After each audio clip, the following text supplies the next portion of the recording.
Gimana? Sudah bisa dipahami? Gimana? Jadi Ustadz, hikmah berpuasa tadi adalah menjaga ingatan kita kepada Allah. Ada lagi nggak sih Ustadz hikmah kita berpuasa di bulan Ramadan ini? Masa selanjutnya. Hikmah ketiga tadi, yang pertama sudah, yang kedua sudah, yang ketiga.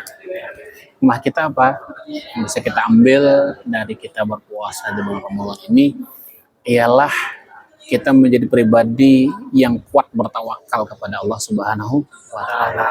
Tawakal itu apa? Tawakal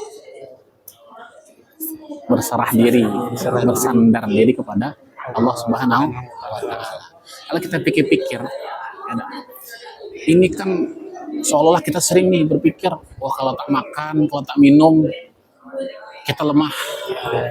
Kita tak makan, kita tak minum, bisa mati. Ada seperti itu berpikir kan. Kalau tak makan, tak minum, bisa mati, bisa lemah. Tapi ada kita perhatikan juga, anak kecil, ada yang 4 tahun, 5 tahun. Biasanya di luar Ramadan, mereka kuat makannya tuh. Tapi dibilang latihan puasa setengah hari, ya kan? Sanggup dia sampai setengah hari. Kalau terus menerus nanti bisa kuat tuh. Ada yang 5 tahun, dia tahan sampai maghrib. Artinya apa?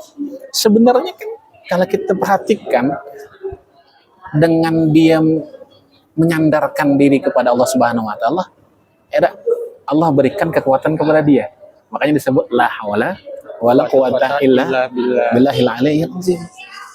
Jadi kita selama Ramadan, terutama di siang harinya, kita mencoba melatih diri kita untuk tidak lagi bersandar kepada makan, tidak lagi bersandar kepada minuman, tapi bersandar kepada Allah Subhanahu wa Ta'ala. Kita yang mungkin aktivitas tidak banyak, ya, tidak terlalu merasa. Coba kalau orang yang bekerja dalam keadaan berpuasa, bekerja keras, ada yang mungkin dorong gerobak, ada yang mungkin kerja nyurucuk, ya kan, kerja bangunan yang berat, kan itu merasa begitu.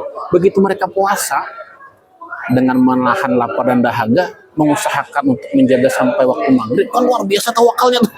Oh ya kan, luar biasa tawakalnya mereka itu.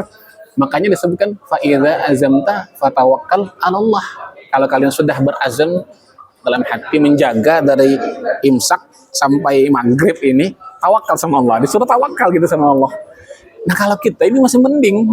Kalau di Palestina itu, wah, di Palestina itu, wah, apa yang dia berbuka itulah juga untuk sahur.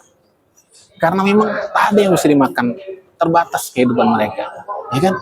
Makan sedikit, karena apa? Ya, mereka dalam keadaan perang. Nak makan yang enak-enak tuh tak ada mikirkan mungkin apa yang nak dibuka nanti itu tak tahu. Kalau kita masih ngabuburit banyak yang kita bisa pilih. Mereka tak tahu nanti buka pakai air kah atau pakai apa, atau yang penting jalani aja gitu. Ini tawakal yang luar biasa. Jadi sebenarnya kalau kita terus menerus melatih kita dengan puasanya, tawakal kita sama Allah Subhanahu wa Ta'ala, kuat kita, tidak bersandar kepada makan dan minum, tidak bersandar kepada apapun kecuali hanya bersandar kepada Allah Subhanahu wa Ta'ala. Kalau logikanya banyak yang mikir tak kuat puasa tuh. Tapi karena kita tahu Allah yang berikan kekuatan kepada kita tadi kan, alhamdulillah, ya kan? Ya. Wa may yatawakkal 'alallahi fa huwa hasbuh. Diberikan cara supaya kuat kan. Allah yang ngasih kekuatan kan benar. Kan? Bahkan orang yang bertawakal ini kan wa ala rabbihim yatawakkalun, kata Allah.